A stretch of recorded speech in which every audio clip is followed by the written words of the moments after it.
Pemirsa, seorang pemuda di Gianyar, Bali, Imade Adiwiranata Putra, memanfaatkan ilmu yang didapatnya di bangku kuliah untuk membuat usaha pembuatan suling atau seruling. Dalam pembuatan suling ini, pria yang akrab disapa DAD ini menerapkan ilmu matematika yang dipelajarinya saat kuliah.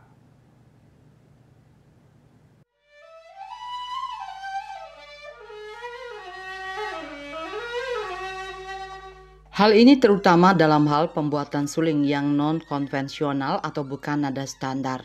Dengan begitu maka akan didapatkan nada yang diinginkan.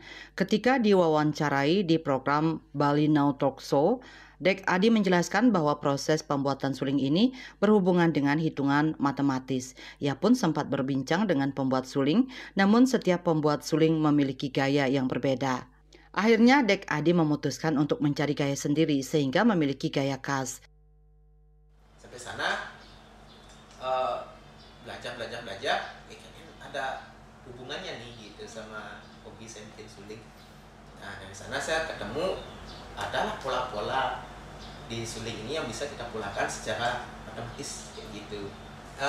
Ada fisikanya di sini, ada matematikanya di sini gitu untuk bikin suling ini gitu ya.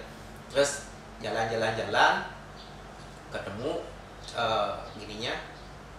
Akhirnya setelah S1 udah ada nih benang merahnya tuh udah bikin juga, udah sering jualan juga.